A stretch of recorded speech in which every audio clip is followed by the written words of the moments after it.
Hello everyone watching on Twitch and hello to everyone watching on YouTube. This is going to be my first tier list for Age of Empires 4 civilizations. In this video, we're going to be talking about the best civilizations in Age of Empires 4 across all maps and settings. We're going to keep in mind the versatility of the civilizations, what they're good at, whether they're good at water maps, good economy, good military, all that stuff, and kind of compile our tier list based on the performances of top level players, including the Genesis players, including the ladder, and just what we've seen in general over the first 2 weeks of this game being available. So it's going to be a very interesting tier list, and I'm excited to bring it to you. So without further ado, let's hop into it. Abbasid is going to be the first to talk about here. So Abbasid is an interesting civilization. They have a great economy. They can make villages at half price using the House of Wisdom. They also get the House of Wisdom, which is a very interesting bonus because it means that by going up, they don't need to actually build the landmark with villagers. So they save a lot of villager time. They have no idle time to build it. But on the flip side, they can't rush down to the next age because it always, always advances at a steady rate. So that's the big thing with Abbasid. Other than that, they've got great siege because the units can build it themselves. They've got great pikemen, great infantry in general. And they're pretty well-rounded civ, but I think where the Abbasid are lacking is that they don't have anything that's like super overpowered or super broken past the past the units building siege. So I do feel like that's the big thing with Abbasid. They're not a very overpowered early game civ. They have very consistent games, but nothing feels like unfair about them, and it feels like they don't offer too great of a threat oftentimes, and they're more of a smooth, steady, and consistent civilization. That being said, I'm going to put them in B tier. The camels they have are not insanely strong either. Camel riders are pretty weak. Camel archers are decent for the aura. Like the aura is great with camels, but camels on their own don't make for a good composition. So I'm going to put the Abbasid in the B tier. Don't get me wrong, they are a strong civilization, but you'll see what I have in A and S tier, and you're going to be surprised. And yeah, you'll see. All right, next up is Chinese. And Chinese is a civilization that I'm not very familiar with playing myself, but I've played against a ton of Chinese. However, it must be said, we didn't see any Chinese in Genesis, which is the first big Age of Empires 4 tournament, and so therefore the pros are rating this civ very low. From playing against it in the ladder and in practice games, I can say that Chinese are very slow to start. And so, a slow civ to start usually ends up falling behind. They have a really dangerous boom, but that's only if they're left untouched while they boom. And they do have the nice Barbican of the Sun to defend them in early Feudal Age, which can be really good for maps like Black Forest to go for a fast castle. The Palace Guard can be an interesting rush in early Castle Age. The Nest of Bees are dangerous in the late game. But again, a lot of this comes in the late game, and they don't have a very, very smooth transition to get to all those things. And usually they end up falling behind in Feudal Age and early Castle Age. So I would definitely say Chinese, it's C for Chinese, it's C tier. Has some options available. Maybe the civ will receive a couple buffs that would make it a lot stronger, but as it stands right now, I do feel like it's not as quick a civ as the others, and it gets punished quite a bit. And we didn't see it in Genesis, so there's no special strategy with it that the players are valuing. Next up is the Delhi Sultanate, and the Delhi Sultanate was a civ that was rated super low at first, but players eventually figured out that they have some good things about them, and they are, in my opinion, a very interesting civ. The main thing with the Delhi Sultanate is that they get the text for free. But free text sounds good on paper. It's not as good in practice because they take forever to research, and you can speed it up by putting the scholars in the mosques and all that kind of stuff. And while that's all well and good to get free text, I feel like the biggest thing with the Delhi Sultanate is that it's super hard to transition with them. Because the text takes so long to research, if I start investing into meta arms or into archers, it's hard to suddenly be like, oh, okay, now I want this unit, If I have archers, I can't switch the cav easily. I need to wait a long time for the text to come in. And so the big thing with the Delhi is the lack of transitions. That being said, though, there are some strategies emerging that allow them to take early sacred sites. That's good for gold control. That's good for an alternate win condition. And Delhi do have some plays in the early game as follows. And I'm going to put them... It's between the C and the B tier, but I'm honestly going to put them in the B tier. However, they are weaker than Abbasid, and that's, in my opinion, a fact. Delhi are stronger than Chinese, but weaker than Abbasid. I'm going to put them at the bottom of D tier. And how this list will work is the civ, the flag that's closest to the front is going to be the stronger one, but Delhi is going to be closer to the back, and it's going to be kind of the weakest civ. It has some options, but it's very weak and very fragile from what I've seen. And yeah, moving on to the next one. All right, the next one is going to be the English, and I think the English is a very interesting civilization. I mean, we've had tons of different opinions on the English. Some people said they were overpowered, some people said they were strong, some people said they're average. In my opinion, English is one of the most defensive civilizations in the game. And how the meta has been playing out in Genesis especially is a very defensive meta. People want to just relax in the first couple minutes, chill, develop their economies, maybe go for a second town center, maybe go for professional scouts, relax a bit, wall up the map. It's not this hyper-aggressive meta that I think we saw in the first week of the game being released. Ram pushing with Britons is a very strong strategy, but it's being done in later Feudal Age these days, as we've seen in Genesis, and I've seen in ranked games as well, and it's not really done in early Feudal Age as we saw at the beginning of when the game first came out. So I think as the game developed with English, I think English just only got better. People figured out that playing slow and playing defensive at first and then exploding later is the way to play them. And I think that puts them at A tier. They're super well-rounded. The longbow is extremely strong. They got great spear. They got great men-at-arms in the castle age. They have a really good landmark in tier 3 that I think get an extra town center or an extra, or like a white tower, which is an extra castle basically, an extra keep. So in my opinion, English, A tier civ. They're very well balanced. They have a good late game, good early game, good mid game. There's nothing, they don't really have a big weakness. In my opinion, they only die to the really strong civilizations, which we'll get to. All right, then next civ, everyone's favorite, the French. Every time I pick the civ, I get a couple resident sleepers in Twitch chat.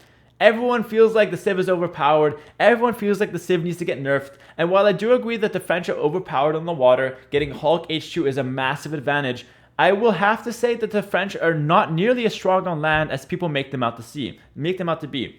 French is an easy civilization to play. If you're new to this game, I recommend it. If you want to get easy wins on the ladder, I recommend it. However, at pro level, this civ has some clear weaknesses. What civ would you it's predictable. Add if you could make one? It's predictable. It doesn't offer too much as far as early game stuff besides the knight, which is a good unit, but obviously has its limitations. So because it's predictable and because you know what they're going to go for oftentimes, I feel like the French can never be an S tier civ. It doesn't do anything that I feel like is unfair. It does everything well, and the only thing, sorry, I should correct myself, that's unfair about it is the water play with Hulk on H2.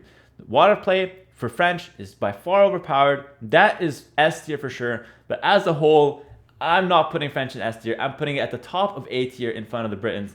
French is the top of A tier. It's very strong. It's very well-rounded. This might be a controversial decision, but it's not an S tier civilization. It doesn't feel unfair to play against. It feels strong to play against, but it's definitely beatable. I beat it plenty of times myself, and I suck. I've seen a lot of other players beat it. We've seen it beat on a water map in a French mirror match. No, I'm kidding. We've seen it beat on a water map by Abbasid from the Mista in a top tier tournament.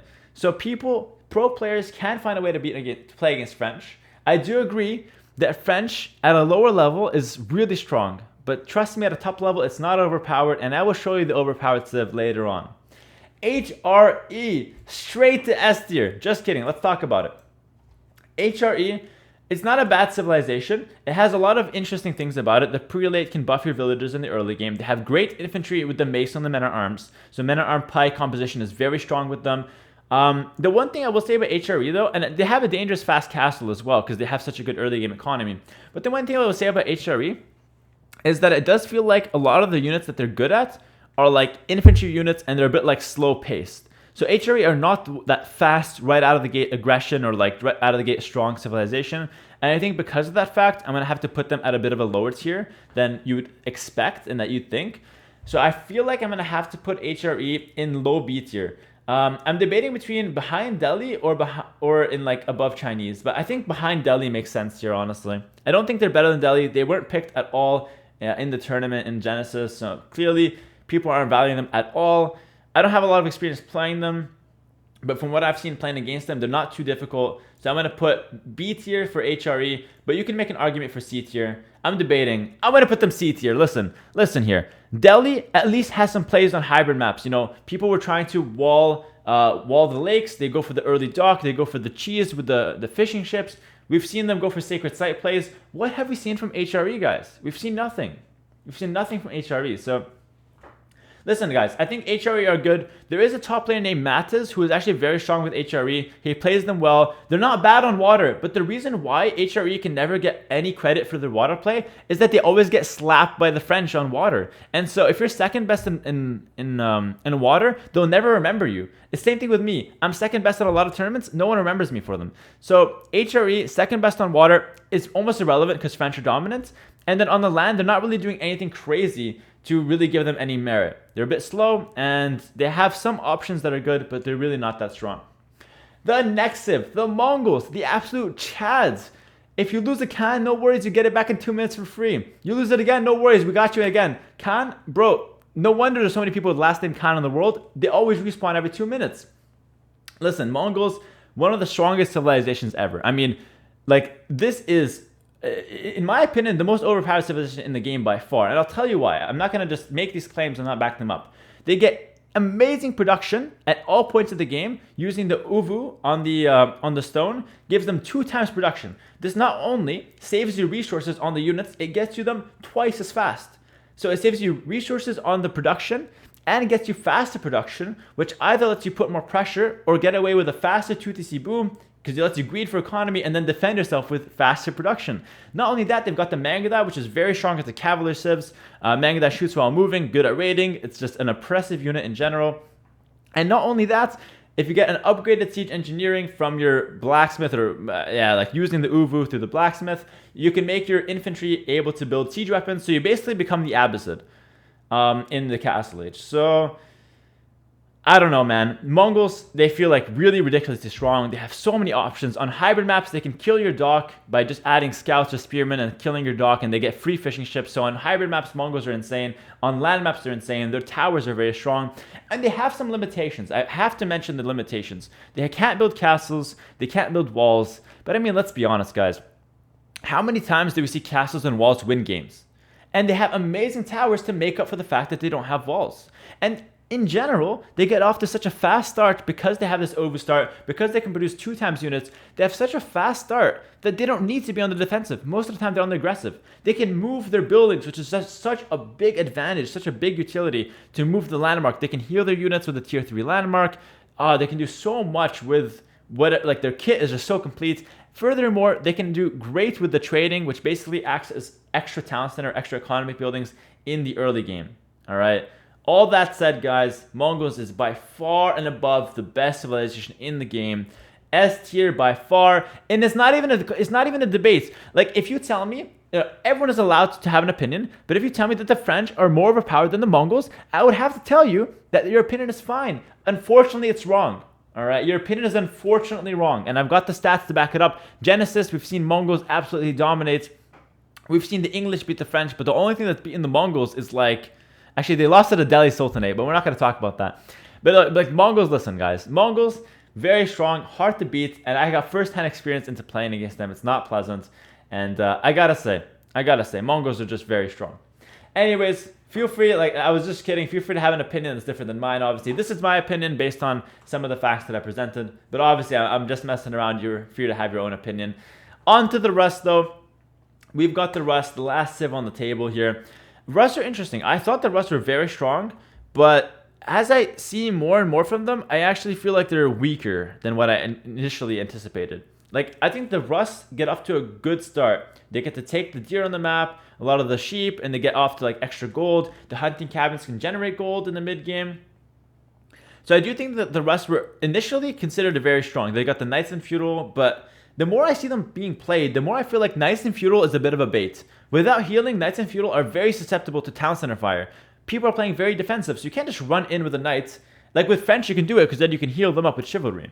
But with Rus, you can't really heal them up, so your Knights end up being very weak, and they're quite an expensive thing to commit to in Feudal Age. So I think Rus, it's a fun civ to play. It's a very mobile civ, but I don't think it's as powerful as some of the other civilizations, and it feels like it has a bad matchup against a lot of the top tier civilizations. It gets absolutely dumped on by Mongols. It can do okay against French. I think English tends to be pretty good into Rus because men-at-arms and crossbow, men-at-arms and spear plus siege composition in the mid game is very strong. So overall, I would say Rus finds itself in B tier. I'm only debating behind Abbasid or ahead of Abbasid. I'm just debating between this. I think it's interchangeable. I'm going to personally put them behind Abbasid just because I feel like Abbasid, with the units building siege and the cheaper villagers, have a little bit more to offer than the Rus. And this is, unfortunately, I love the Rus. I would want to see them higher up on the list, but I can't really put them up there. So that's my tier list. I know it's a very controversial one, but trust me, man, I'm backing it off a lot of the information we saw from Genesis, a lot of personal information as well from playing on the ladder, and also what I've seen from other top players. So that's going to be it for my tier list. Thanks for watching on YouTube, guys. Thanks for watching on Twitch. Hopefully you guys enjoyed the video. If you did, like, comment, subscribe as always for more of this content. I'm going to be trying to do more guides and more tier list videos in the future, a little bit more educational content. So if you guys enjoy this, definitely let me know, and I'll keep it up. Thanks for watching. Take care. Peace.